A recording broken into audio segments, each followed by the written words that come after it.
कर्म कैसे करे का स्वाध्याय हम सभी कर रहे हैं। मुनि क्षमा सागर जी द्वारा विरचित। मंगलम भगवान वीरो मंगलम गौतमो गणी मंगलम कुंद कुंदाद्यो जैन धर्मोस्तु मंगलम।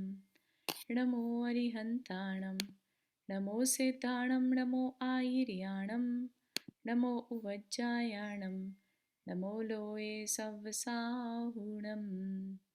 पंच परमेष्ठी भगवान की जय।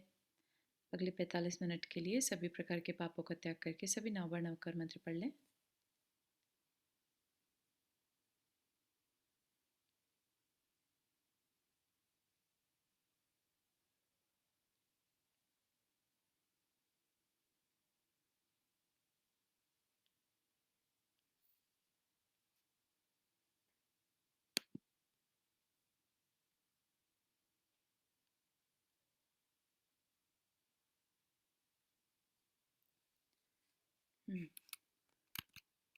तो हम ये देख रहे थे कल लास्ट टाइम की क्लास में हमने देखा था कि ये जो कर्म, पहले तो पहली क्लास में हमने समझा था कि हम ईश्वर के बारे में जाना था, राइट, कि जो सृष्टि दिखाई दे रही है वो ईश्वर ने नहीं बनाई है ना। उनका रोल सिर्फ इतना ही है कि वो हमें बता दें हमारी गलतियाँ क्या हैं, कहाँ हम गलत हैं और सही रास्ता क्या है, बस इतना ही रोल है उनका।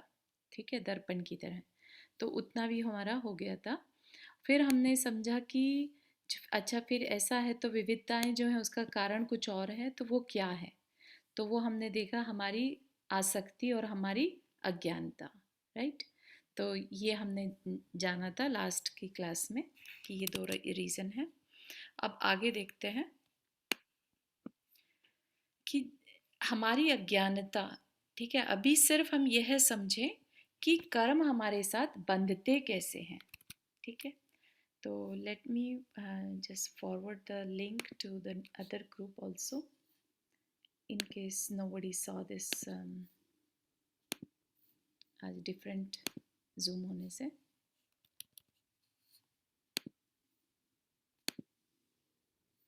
चलिए, ठीक है, ये आते कहाँ से और इनको बुलाता कौन है और ये हमें फल चखाने की सामर्थ्य कहाँ से पाते हैं। तो ये बहुत ही इंटरेस्टिंग सा हो गया कि कर्म कह तो रहे हैं हम, कर्म हमें फल दे रहे हैं, कर्म हमारे बंध रहे हैं, राइट। तो ये कर्म चीज क्या है, बड़ा मतलब जिन्होंने पहले कभी कर्म थ्योरी नहीं पढ़ी है ना, बहुत डिटेल में नहीं गए, तो यही लगता है कि ये कर्म कर्म कहते तो रहते हैं, लेकिन ये अचानक से आ कहाँ से जाते हैं। हर एक के पास अपने कर्म हैं, वो किसके कैसे आ रहे हैं, राइट, इनको बुला कौन रहा है, और अगर आ भी गए तो इनमें फल देने की शक्ति कहाँ से आ जाती है, फल चखाने की सामर्थ्य कहाँ से पाते हैं, है ना। तो ये भी बड़ा इंटरेस्टिंग सा है। तो क्या कह रहे हैं कि कौन इनमें हमें फल चखाने की सामर्थ्य डालता है और ये कितनी देर तक हमारे साथ रहे आते हैं। ठीक है, कि इनमें पहली बात सामर्थ्य आती कहाँ से है, क्या कोई सामर्थ्य इसमें बैठकर डालता है, ऐसा कुछ होता है, या कितनी देर रुकेंगे, ये सारी चीज़ें, बहुत सारे क्वेश्चंस हमारे अंदर आ जाते हैं, राइट। ये कौन निर्धारित करता है, हम्म, कौन डिसाइड करता है कि कितनी देर रुकेंगे, कितनी देर नहीं रुकेंगे, किस तरह का फल देंगे, ये सब क्वेश्चंस हमारे अंदर उठ सकते हैं। ठीक, तो क्या कह रहे हैं, ये प्रक्रिया हमें थोड़ी सी विचार करने की है। होता इतना ऑटोमेटिकली है सब कुछ, अपने आप वेरी अरेंज वे में, कि हम अपनी थोड़ी सी बुद्धि से इन सब के बारे में नहीं सोच सकते कि कैसे हो रहा है। ये चीज़ हमारे ज्ञान का विषय भी नहीं है, इतना इतना सूक्ष्म है, इतना माइन्यूट है, इतना काइंड ऑफ इनविजिबल है, जो हमारी आइज से नहीं दिखाई दे सकता। बैक्टीरिया एक्सेट्रा तो हम फिर भी एक बार को माइक्रोस्कोप के थ्रू देख लें, लेकिन कर्म पार्टिकल्स ऐसे हैं, चीज़ है जो हमें हमें नहीं समझ में आ सकती, और इतना कॉम्प्लेक्स इसका कैलकुलेशन है एंड ऑल दैट डिटेल्स की, इतने ही आएंगे, इतने समय तक रुकेंगे, वो सारी चीज़। तो क्या कह रहे हैं कि हमारी थोड़ी सी बुद्धि से इन सब के बारे में हम सोच भी नहीं सकते, पर एक एक प्रक्रिया अगर हमारे सामने रहे कि हाँ इस तरह होता है, बुलाता कौन है इन कर्मों को, ये आते कहाँ से हैं, ये कहीं और से नहीं आते, हमारे कर्मों से हम इन्हें बुलाते हैं। हम जो कर्म करते हैं, हमने लास्ट क्लास में पढ़ा था, करने वाले कर्म को भी, जो क्रिया हम करते हैं मन वचन काया की क्रिया, उनको भी कर्म कहते हैं। तो हमारी उन कर्मों से हम इन्हें बुलाते हैं। किन्हें बुलाते हैं? ऐसे कर्म को जो कल को हमें फल देंगे। ठीक है, तो अपनी क्रिया से, क्रियामान कर्मों से हम फल देने वाले कर्मों को बुलाते हैं। हम जो कुछ भी सुबह से शाम तक मन वाणी और शरीर के द्वारा करते हैं, वह एक तरह का बुलावा है इन कर्मों के लिए। ठीक, तो अब सुबह से शाम तक वर्ड यहाँ पर यूज़ किया है, लेकिन देखा जाए तो 24/7। ठीक है, 24/7 हम जो काम करते हैं मन वाणी और शरीर से, तो वो सारे हमारे साथ संस्कार की तरह जुड़ते जाते हैं और फिर हम मजबूर हो जाते हैं उस काम को करने के लिए। ठीक है, तो जैसे कोई भी हम नया काम शुरू करते हैं, जैसे आपने कुछ भी सीखा होगा, है ना, गाड़ी चलाना सीखते हैं हम, जैसे कोई भी व्हीकल चलाना सीखते हैं, तो स्टार्टिंग में तो हम बहुत ध्यान से करते हैं, लेकिन जब हम रेगुलर प्रैक्टिस करते हैं तो हम बिना देखे और बिना उन क्लच पे ध्यान दिए, ब्रेक पे ध्यान दिए, गैस पेडल पे ध्यान दिए, हम चला लेते हैं आराम से। राइट, हमें ये भी नहीं पता चलता कब हमने गैस पेडल पे पैर रखा है और कब हमने ब्रेक पे पैर रखा है। तो इतना ऑटोमेटिकली होने लगता है। इसी तरह से कर्म भी हमारे जो डे टू डे की हमारी एक्टिविटीज़ हैं, उनकी वजह से ऑटोमेटिकली हमारी तरफ अट्रैक्ट होते रहते हैं। तो हमारे जो मन वचन काया की क्रिया वाले संस्कार पड़ गए हमारे अंदर, उनकी वजह से ये कर्म हमारी तरफ आते हैं। ठीक, और फिर कहते हैं फिर हम मजबूर हो जाते हैं। स्टार्टिंग में हम करते हैं, बड़ी कॉन्शियसली काम करते हैं, और फिर वो हमारी आदत बन जाती है। आदत अच्छी भी हो सकती है और आदत बुरी भी हो सकती है। किसी को आदत पड़ जाए कि मुझे डेली स्वाध्याय करना है, राइट, तो वो ठीक है, आदत तो आदत है। आदत इन द सेंस कि उसके हैबिचुअल हो जाना, फिर हमें रियलाइज ना हो कि हमने कब स्वाध्याय कर भी लिया, पता ही नहीं चला, है ना, इस तरह का। तो जैसे गाली देने की बात करें यहाँ पर, कि किसी व्यक्ति को गाली दे करके बात करने की आदत बन जाए, तो वह प्यार से बात नहीं कर पाएगा। जब भी बात करेगा, एक आधी गाली उसके मुंह से स्लिप हो जाएगी। स्लिप हो जाएगी मतलब इतनी उसको आदत पड़ गई कि अनकॉन्शियसली वो बोले, गाली उसके मुंह से निकल जा रही है। ठीक है, तो इसी तरह से हमने, क्योंकि कर्म बहुत लंबे समय से किए हैं, है ना, हमने बहुत अनंत काल से जो क्रियाएं हैं हम करते आ रहे हैं, इसलिए हमें पता नहीं चलता कि ये कैसे हमने कर लिया। राइट, किसी को क्रोध करने की आदत पड़ जाती है, तो बिना बात के रीज़न ढूंढता रहता है गुस्सा करने के। राइट, या उसको अच्छी बात पर भी उसके जो बोलने की टोन होगी या कुछ भी होगा, वो गुस्से वाला निकलेगा, क्योंकि उसकी इतनी आदत बन चुकी है।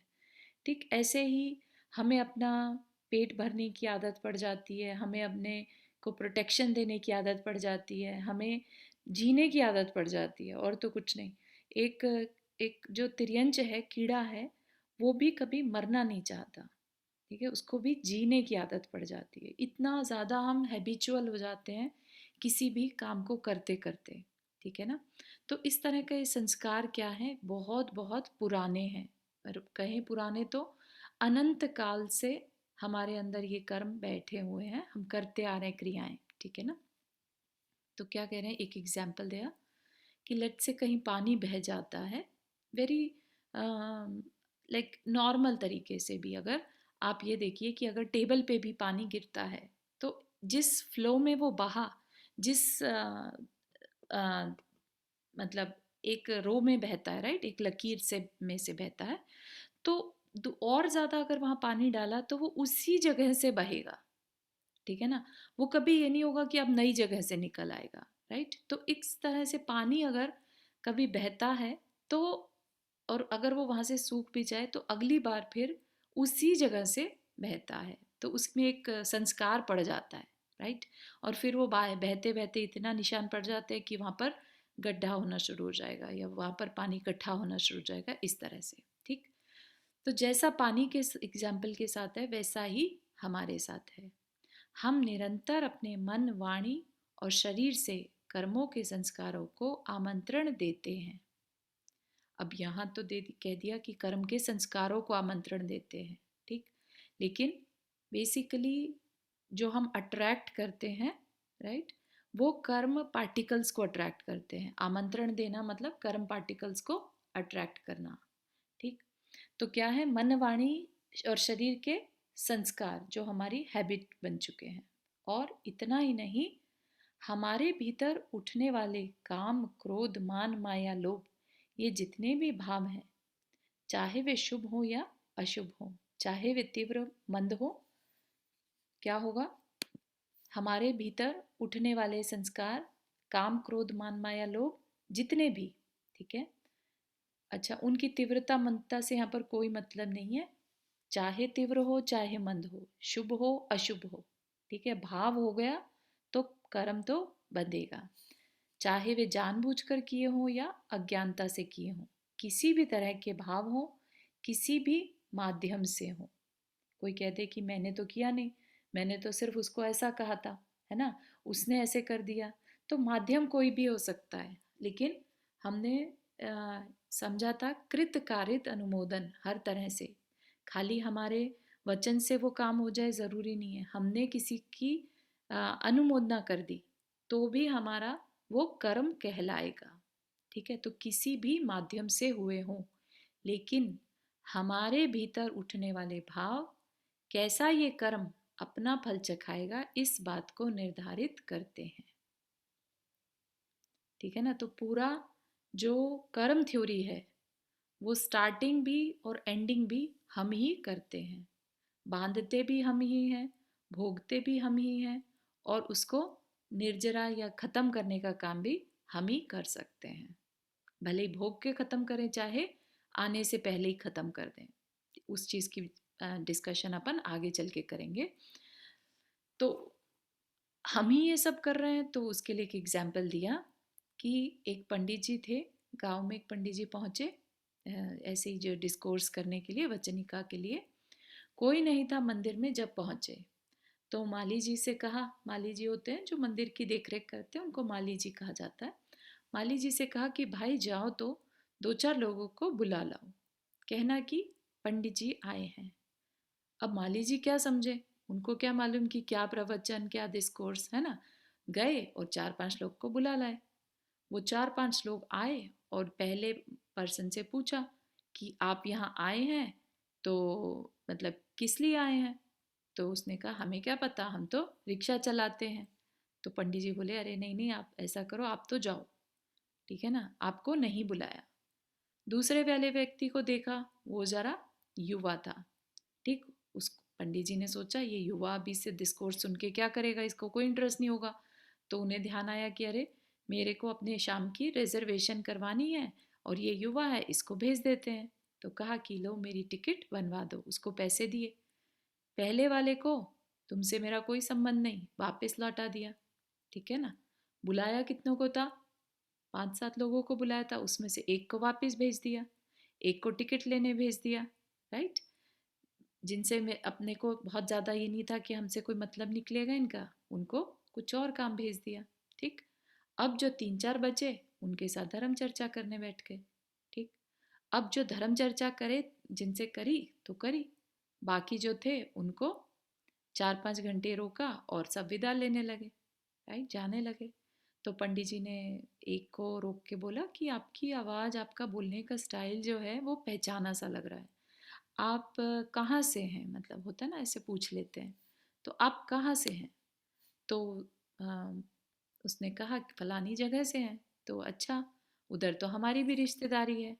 तो बैठ गए वहाँ पर आपस में बात करने के लिए। बात करने लगे, करते करते परिचय निकल आया कि अरे आप तो हमारे परिचित हैं, ठीक है। तो बैठे रहे बैठे रहे। अब इतना ज़्यादा परिचय निकल आया कि उनको बोला कि अरे पंडित जी, आप तो हमारे साथ ही भोजन करिए शाम का, उसके बिना नहीं जाने देंगे, ठीक है ना। तो कहने का मतलब यह है इस एग्जाम्पल में कि पंडित जी ने सबको खुद ही बुलाया, राइट, बताने के लिए। तो यहाँ पर किसने निर्धारित किया कि कौन कितनी देर साथ रहेगा? पंडित जी ने खुद ही निर्धारित किया, राइट, कि कौन आएगा कितनी देर रुकेगा और किसके साथ हमारा कैसा संबंध होगा, है ना। ये सारी बातें पंडित जी ने खुद डिसाइड करी। इसी तरह से कह रहे हैं कर्म भी ऐसे ही है।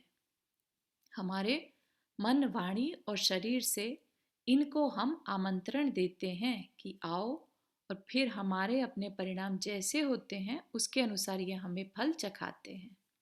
तो पहले हमने परिणाम किए तो कर्म आए, अब कर्म आए तो उनसे फिर से हमारे परिणाम हुए, ठीक है ना। तो बेसिकली कर्म का फल क्या है? परिणाम देना, राइट। उसके अनुसार फिर से हमें फल दिया, फिर हमारा जैसा व्यवहार जिससे होता है उससे हमें वैसा ही तो मिलता है, वैसा ही फल हमें चखने में आता है। इस प्रकार कर्म की प्रक्रिया निरंतर चलती रहती है, ठीक है ना, एक साइकिल सा बना रहता है, क्योंकि सोते जागते खाते पीते उठते बैठते आते जाते हर स्थिति में मन वचन काय की कोई ना कोई क्रिया करता ही रहता हूँ। हम अपनी बात करें यहाँ पर, सबके सब, है ना, हम अपने अंदर झांक कर देखें तो हम खाली नहीं बैठते कभी। हम वर्क करते हुए भी कुछ ना कुछ माइंड में चलता रहता है। अगर ये होता कि कर्म सिर्फ हाथ पैर चलाने से ही चलेंगे बनेंगे तो शायद बहुत कम कर्म बंधते, लेकिन सबसे ज़्यादा कर्म मन से बंधते हैं, ठीक है ना। मन में हमारे कैसे विचार चल रहे हैं उनसे उन पे डिपेंड करता है हमारे कर्म कैसे बंधेंगे।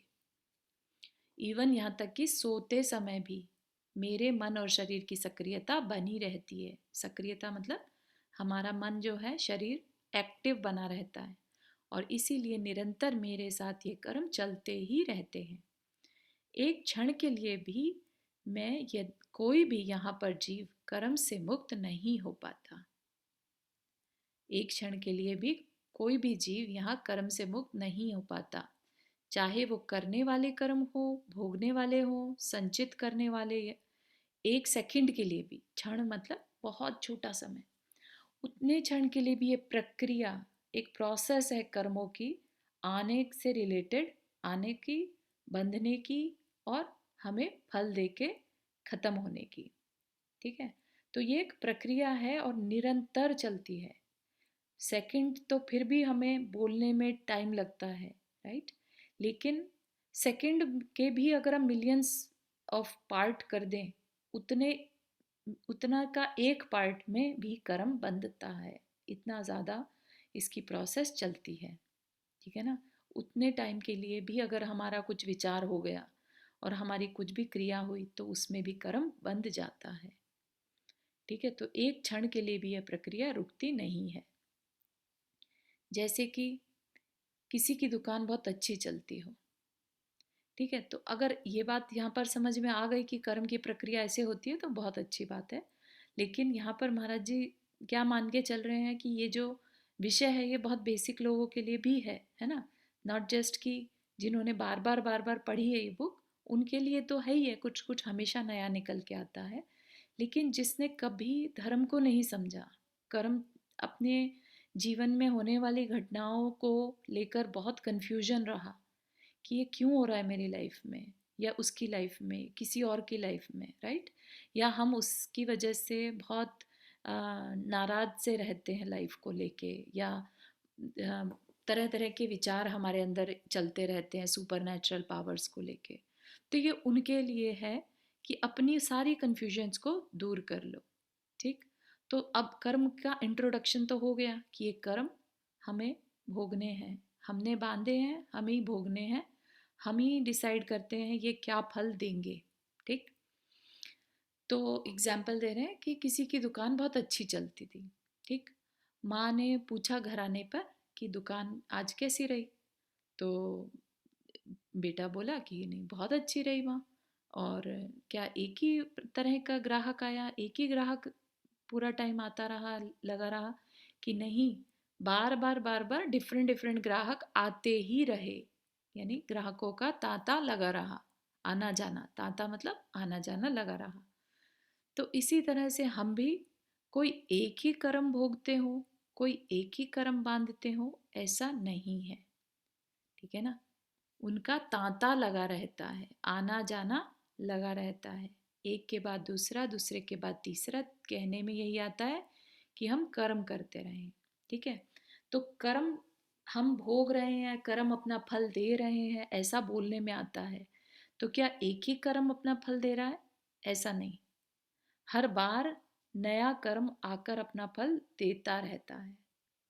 ठीक है, कर्म के अपने अपने, जैसे कभी आपने कोई सब्जी कट करी हो, राइट, सब्जी को साफ किया हो, कटिंग करते हैं जब हम उसकी, तो थोड़ा थोड़ा उसे आगे बढ़ाते रहते हैं, राइट, नाइफ के लिए थोड़ा थोड़ा पुश करते रहते हैं पीछे से, और आगे वो निकलता रहता है, कटिंग होती रहती है। तो इसी तरह से कर्म भी पुश करते रहते हैं, जो हमारे बैलेंस में है वहाँ से निकलते हैं, राइट, और फल देकर निर्जरित हो जाते हैं। ठीक है, तो वो थोड़ा थोड़ा उदय में फल आता रहता है। तो वो कभी भी ऐसा नहीं होगा कि जो निर्जरित हो गए, जिन्होंने अपना फल दे दिया, वो ही दोबारा आके फल दे रहे हैं, ऐसा नहीं। ठीक है, तो इसका मतलब क्या है कि कर्मों का भी तांता लगा रहता है। ठीक, अब एक के बाद दूसरा, दूसरे के बाद तीसरा, कहने में यही आता है कि हम कर्म करते रहें, चाहे वो भले हो, चाहे वो बुरे, चाहे अच्छे भावों से किए हो, चाहे वो तीव्रता से हो, मंदता से, जानबूझकर, अज्ञानवश, किसी से प्रेरित होकर, किसी के कहने पर, या खुद ही कर दिए हो। निरंतर हम कोई ना कोई काम में लगे ही रहते हैं, राइट, क्योंकि भाव चलते रहते हैं अंदर में, चाहे वो तेज होंगे या हल्के होंगे, अच्छे होंगे या बुरे होंगे, सोच समझ कर लिए हुए होंगे या प्रैक्टिस है, बस कर रहे हैं, है ना, अज्ञानतावश किए हैं, राइट, या किसी के कहने पर हो या सहज भाव से, लेकिन कंटिन्यूअस कर रहे हैं, राइट, कंटिन्यूटी बनी ही रहती है। और ऐसा नहीं कि आज ही हमने शुरू किया है, जब से ये जीवन है तब से ये प्रोसेस चल रहा है। ये भी बहुत इंटरेस्टिंग है। हमें भले ही आज समझ में आ रही हो कि कर्म कुछ होते हैं, राइट, लेकिन कर्मों के लिए, प्रोसेस के लिए, ये ज़रूरी नहीं है कि वो ह्यूमन होंगे तभी हम कर्म प्रोसेस वर्क करेगा। वो कोई सा भी जीव हो, छोटे से छोटा एक जानवर हो, कीड़ा हो, राइट, एक इंद्रिय बैक्टीरिया जो होते हैं, इवन उन तक के कर्म उनके हिसाब से उदय में आके उनको फल देते हैं। ठीक है, तो ये अनंत काल से ये प्रक्रिया चल रही है और सब जीवों के साथ चल रही है। बहुत इंटरेस्टिंग चीज़ है, और एकदम मतलब अपनी बुद्धि जो है काम करना बंद कर दे अगर हम इतना डीप में चले जाएं। सब जीवों की अनंत काल से कर्म की प्रक्रिया कंटिन्यूअस चल रही है, और कब रुकेगी? कभी नहीं रुकेगी। जब तक कि ये कर्म है, ये शरीर है, ये प्रक्रिया चलती रहेगी।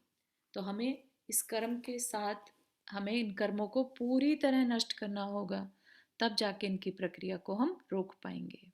ठीक है ना? जब तक ये मन, वाणी और शरीर की सक्रियता है, तब तक मेरे कर्म आते रहेंगे। ठीक है, और वो आएंगे तो मैं कोई ना कोई भाव करूँगा, भाव करूँगा तो जो परिणाम होंगे उससे मैं फिर से कर्म बांधूंगा। इस तरह ये प्रक्रिया चलती रहती है। इस कर्म की प्रक्रिया में भागीदारी किसकी है, इस पर ज़रा विचार करें, तो शायद बात और क्लियर हो, ताकि हम जिसकी पार्टनरशिप है वो ख़त्म कर दें, तो संभव है कि हम इस कर्म बंध की प्रक्रिया से निजात पा जाएं। निजात मतलब छुटकारा पा जाएं। तो भाई ये कुछ तो इसके लिए होता होगा ना, कि भाई प्रोसेस कभी भी अपने आप में तो होता नहीं है, कोई ना कोई रीज़न रहता है। कोई भी प्रोसेस है तो उसके इंग्रेडिएंट्स रहते हैं, उसके उसके पार्ट्स होते हैं कुछ ना कुछ, राइट। तो इसमें किसकी पार्टनरशिप है? Let's work on the partnership. अगर वो ख़त्म कर दें तो हो सकता है हम इसकी पूरी प्रोसेस से छुटकारा पा लें। तो क्या करें, क्योंकि प्रक्रिया तो ये निरंतर चलने वाली है। समझ में आ गया? क्योंकि कोई भी क्षण ऐसा नहीं जिसमें हम कर्म से मुक्त हों। यह सब चीज़ें हम बाद में विचार करेंगे कि भवितव्य क्या है और हमारा वर्तमान का पुरुषार्थ क्या है। भवितव्य क्या है और वर्तमान का पुरुषार्थ? भवितव्य होता है बेसिकली होने वाली चीज़, यानी भाग्य, राइट। कुछ प्रश्न थे कल कि भाग्य कितना और पुरुषार्थ कितना, और भी कुछ प्रश्न थे, इन पर भी विचार करना है। तो कह रहे हैं महाराज जी कि मैं करूँगा पर आज नहीं। आज तो कर्म की साझेदारी में कौन कौन मेरे साथ हैं इस पर थोड़ा विचार करेंगे और इस कर्म बंध की प्रक्रिया को समझेंगे कि उसकी साझेदारी को समझने के बाद अपने आप यह बात समझ में आ जाएगी कि कितना मेरे भाग्य से और कितना मेरे पुरुषार्थ से, कि और भाग्य और पुरुषार्थ को कौन निर्धारित करता है, ये सब चीज़ें भी समझ में आ जाएंगी। ठीक है। तो अगर हम उसकी पार्टनरशिप को समझ जाएं तो हमें जो हम बहुत बार कंफ्यूज रहते हैं इस बात पर कि जो हमारी लाइफ में हमें मिला है वो भाग्य से मिला है कि पुरुषार्थ से मिला है ना, या कितना मेरे भाग्य से मिला है और कितना मेरे पुरुषार्थ से मिला है। ठीक है ना, या सिर्फ भाग्य से मिला है या सिर्फ पुरुषार्थ से मिला है। तो ये सारी चीज़ें भी क्लियर होंगी। ठीक। बहुत अच्छा विचार मेरे पास आया था शाम को, किसी ने लिख कर के दिया कि मुझे अपनी उस परम विशुद्ध अवस्था को प्राप्त करना है। ये बात तो ठीक है, लेकिन सिर्फ उस परम विशुद्ध अवस्था को ही प्राप्त करने के लिए मैं सारी चीजें करूं, ये बात सबको हो सकता है ठीक ना जान पड़े, है ना। कि जिस चीज को हमने देखा नहीं उसके लिए हम सारी लाइफ निकाल दें, कैसे पॉसिबल है ना। इतना इजी नहीं है इस चीज को बिलीव करना जो चीज हमने देखी नहीं है। परम विशुद्ध अवस्था तो हम में से किसी ने नहीं देखी है, कभी एक्सपीरियंस भी नहीं करी है, राइट। तो उसके लिए सारी चीज़ें करूँ, सारे एफर्ट्स करूँ, तो वो चीज़ हमें समझ नहीं आती। तो क्यों ना हम ऐसा करें कि मेरा जो वर्तमान का जीवन है मुझे उसे ही बहुत अच्छे ढंग से जीना है। अगर इतना भी कर लें तो बाकी जो बहुत कठिन कठिन से विचार हैं कि ईश्वर क्या है, कहाँ रहता है, ईश्वर को किसने बनाया, सृष्टि को ईश्वर ने क्यों बनाया, इन सारी बातों को यदि हम सिर्फ विचार तक ही रखें और करने के लिए सिर्फ इतना ही है कि हम अपने लक्ष्य को ध्यान में रख करके अगर हम अपने वर्तमान को सुधारें तो क्या यह एक विचार नहीं हो सकता। तो यहाँ पर क्या कह रहे हैं कि जो लोग मान लिया आ, विशुद्ध आत्मा में विश्वास नहीं करते, परम आत्मा तत्व में विश्वास नहीं भी करते, तो उनके लिए भी ये ज़रूरी है प्रक्रिया को समझना कि जो हमारी लाइफ में घटित हो रहा है अगर हम उसको बदलना चाहते हैं तो अगर हम सिर्फ अपना वर्तमान बदल लें तो हम काफ़ी हद तक उसको बदल सकते हैं। ठीक है। तो इस विचार से भी वो कह रहे हैं कि मैं सहमत हूँ कि ये विचार इतना भी हो तो चल जाएगा। ठीक है, कि फ्यूचर के लिए ना सही, एटलीस्ट वर्तमान को अच्छा करने के लिए तो समझो। ठीक है ना। हम इतने दिनों से वही करते आ रहे हैं कि हम बाकी सब भूल के, बाकी सारे प्रपंच को बुला के सिर्फ एक ही बात तय कर लें कि कल जैसा मैंने जीवन जिया था, कल जैसे मैंने वाणी बोली थी, कल जैसे मैंने विचार किए थे और कल जैसे मैंने शरीर की चेष्टा की थी, जिनसे कि मैं निरंतर मेरे कर्मों का संसार बढ़ाता हूँ, मैं उसको और बेहतर ढंग से करूँ। ठीक। तो क्या कह रहे हैं यहाँ पर कि और कुछ मत करो, एटलीस्ट इतना कर लो कि हमने कल का दिन कैसा बिताया, क्या क्या हमने सोचा, क्या क्या हमने बोला, क्या क्या हमने क्रियाएं की। ठीक। अगर हम उसी को ध्यान से देख लें, एनालाइज कर लें, तो भी हम अपने जीवन को बेहतर ढंग से जी सकते हैं। इसमें तो कहीं पर कोई स्पिरिचुअलिटी नहीं है, राइट। इसमें तो सिर्फ ये देखना है कि हम किस तरह के संस्कारों में जी रहे हैं, राइट। तो इसमें वो कह रहे हैं कि बेहतर कर्मों को, जिन क्योंकि कर्मों से संसार बढ़ता है और कर्म किससे हो रहे हैं, हमारे मन वाणी और उसके शरीर के विचार से, मन वाणी और शरीर के क्रिया से कर्म बंधते हैं, उससे संसार बढ़ रहा है। तो अगर सिर्फ उस पर हम ध्यान देना शुरू कर दें तो हम क्या कहेंगे, कर्मों को बेहतर ढंग से कर रहे हैं, राइट। कर्मों को हमने बांधने पर वर्क करना शुरू कर दिया। ठीक है। कर्मों को बेहतर ढंग से करने का मतलब है कर्मों से मुक्त होना, और कोई बहुत बड़ी चीज नहीं है। कर्म जितने बेहतर ढंग से हम करेंगे, और बेहतर ढंग क्या है, और जो व्यक्ति ये ढंग सीख लेता है वह व्यक्ति कर्मों से पार हो जाता है। तो यहाँ पर हमें क्या बात समझ में आ रही है कि हम कोई ढंग है, ढंग किस चीज़ का, कि जो भी मैं कर रहा हूँ, जो भी मेरी चेष्टा है, जो भी मेरे एफर्ट्स हैं, राइट, वो सब उन पे मैं ध्यान देने लगूं, उनको अच्छे से करूं। बेहतर ढंग मतलब क्या, अच्छे से करना है ना। तो जो व्यक्ति ये ढंग सीख लेता है, बेहतर तरीके से मन वचन काया की क्रिया करना सीख लेता है, वही कर्मों से पार हो सकता है। यहाँ तक बात समझ में आ रही है? किसी को दिक्कत तो नहीं लग रही है?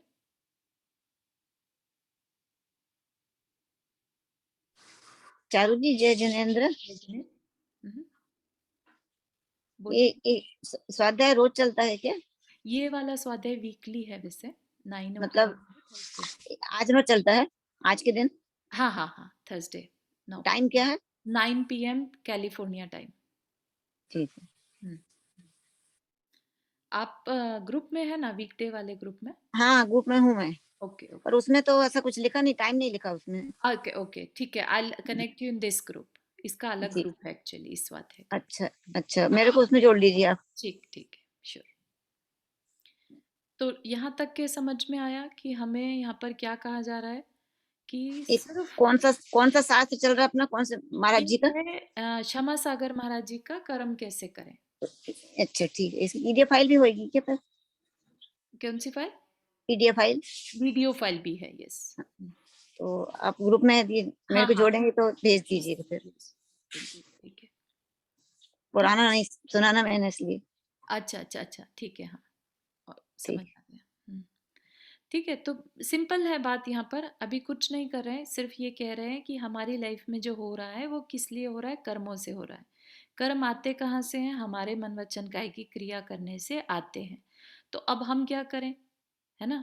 तो वो कह रहे हैं कि अगर हम अपने मन वचन काया की क्रिया जो हमने कल की थी, अगर हम उस पर ध्यान दें, उसको बेहतर बनाएं, तो फिर हम अपने कर्म बांधने की जो प्रक्रिया है उससे पार हो सकते हैं। सिर्फ इतना, ठीक है। वो एक अलग बात है कि कर्म को बेहतर ढंग से कैसे करें, मन वचन काया की क्रिया में क्या चेंजेस लाएं कि हमें नए कर्म ना बंधे, ठीक है ना। तो उसके लिए क्या कह रहे हैं यहाँ पर, अब हम थोड़ा इस बात पर डिस्कस कर लें कि इसमें भागीदारी किस किस की है ना। जो अभी बात करी थी कि अगर हमें ये पता चल जाए कि कर्म अकेले तो अपने आप से बंधेंगे नहीं, इसमें पार्टनरशिप जिसकी है, अगर हम वो पार्टनरशिप तोड़ दें तो फिर कर्म नहीं बंधेगा, है ना। तो यहाँ पर अम, एक सेकेंड,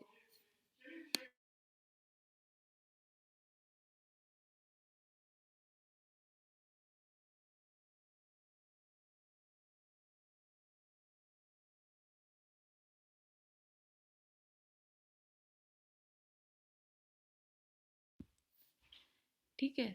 तो यहाँ पर हमने क्या देखा, भागीदारी पे वर्क करना है हमें, राइट। तो भागीदारी पहले समझ लेते हैं किस किस की है। तो क्या बताया, मेरे मन, वाणी और शरीर, और मेरे अपने भाव उनको रोकने में, उनको सामर्थ्य देने में।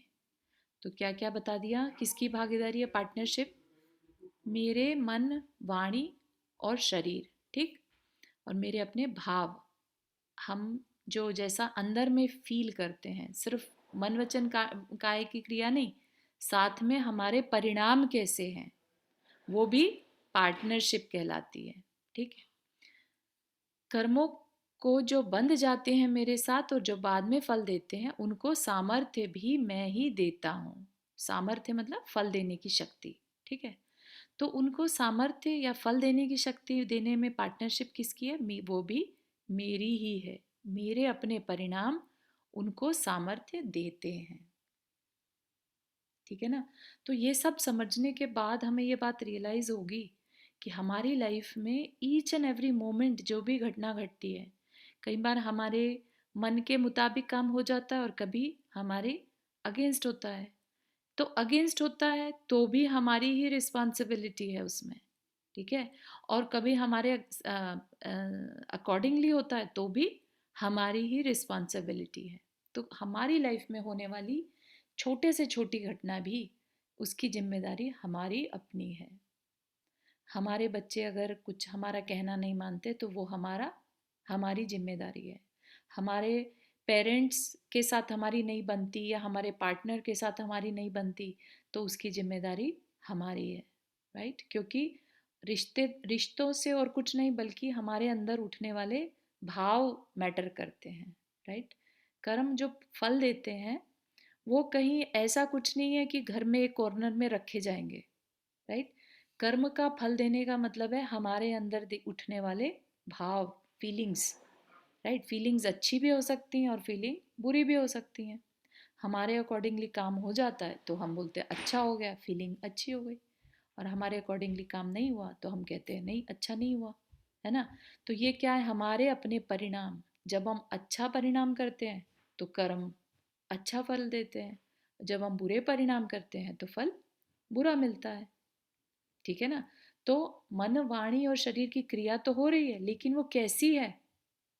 हमारे उन मन, वाणी, क्रिया, शरीर की क्रिया करने के पीछे परिणाम कैसे हैं, राइट? एक जैसे मर्डरर है, चाकू से किसी का मर्डर करता है, लाइक किसी को चाकू लगाता है और उसे मरण हो जाता है, उसका मतलब मर्डर, डेड हो जाता है वो, तो उसको फांसी मिलती है, राइट? एक डॉक्टर भी किसी को चीरा लगाने के लिए चाकू से काटता है, लेकिन उसको कोई फांसी नहीं देता, राइट? जबकि क्रिया दोनों ने एक ही की है, दोनों ने चाकू से चीरा लगाया, राइट? लेकिन एक को सजा मिली फांसी की और एक को कुछ भी नहीं हुआ, क्योंकि उनके अंदर के भाव मारने के थे या नहीं मारने के थे, उन पे डिपेंड करेगा कि कर्म कैसे बंधेंगे, ठीक है ना? भाव। हाँ जी, शिक्षा जी आपको ऐड कर लेंगे, ठीक है ना? तो समझ में आई ये बात, हमारे अपने परिणाम उनको सामर्थ्य देते हैं। तब देखे कि कौन सी चीजें हैं, तीन चीजें पहले बता दिया था, आसक्ति, है ना? मेरी अपनी आसक्ति, मेरा अपना मोह, मोह कहिए या अज्ञान कहिए, और ये कर्म के बंधन में पहला भागीदार है। इनमें मेरी परवशता है, क्योंकि ये संस्कार मोह का और आसक्ति का बहुत पुराना चला आ रहा है। तो क्या कह रहे हैं यहाँ पर कि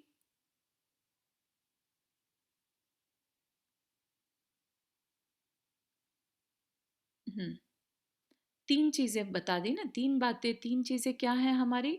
एक तो हमारी मोह बता दिया, हमारी अज्ञानता। दूसरी हो गई हमारी आसक्ति, ठीक है? और तीसरी हो गई हमारे एफर्ट्स, पुरुषार्थ, ठीक है? तो ये तीन भागीदारी है हमारी, तीन भाग, ठीक है? तो पहली क्या है, जो हमारी आसक्ति है, उसमें क्या हमारी परवशता है। परवशता मतलब हमें बहुत ज़्यादा आदत पड़ चुकी है, इसलिए आसक्ति को कह लीजिए या मोह को कह लीजिए, हमारे हाथ में नहीं फील आती, क्योंकि पुराना संस्कार है, ठीक है ना? ये हमारे वश की बात नहीं फील आती, ठीक? फिर है कि हमारे वर्तमान के जो पुरुषार्थ हैं, अच्छा काम कर रहे हैं, बुरा काम कर रहे हैं, राइट? ये भी हमारे कर्म के बनने में साझेदार है, क्योंकि हमारा आज का पुरुषार्थ, भले ही हमें आदत पड़ रखी थी गाली देने की, राइट?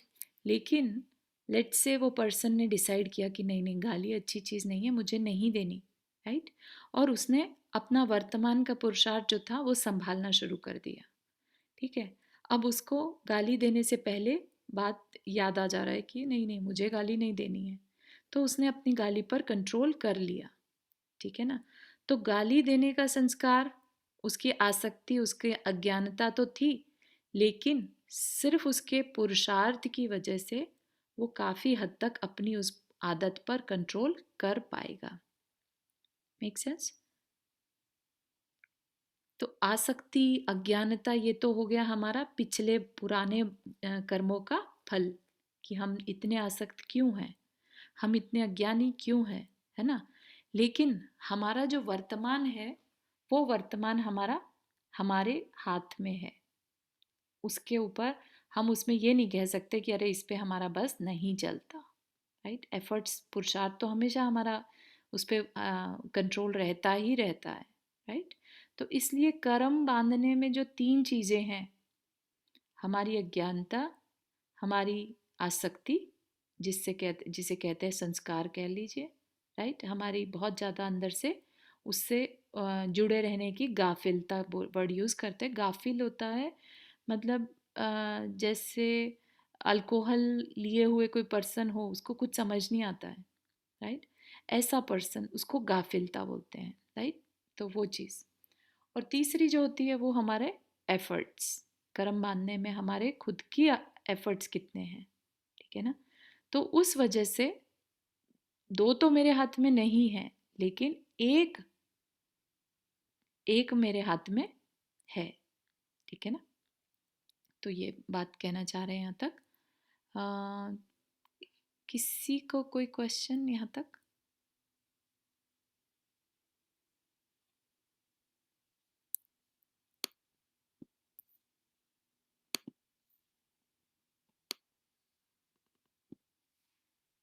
हम्म, ठीक है। समझ में आ रहा है? थोड़ा तेज तो नहीं चल रहा है?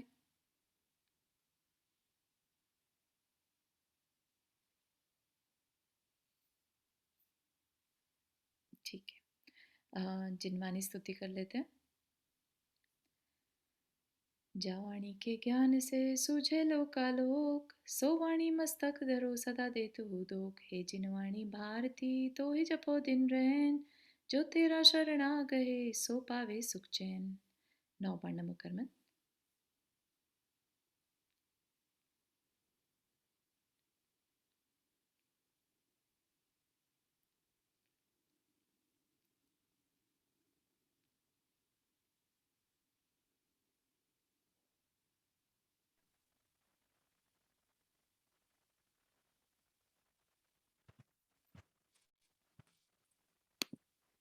जय जिनेन्द्र सभी को। जय जिनेन्द्र। जय गुरु सभी को।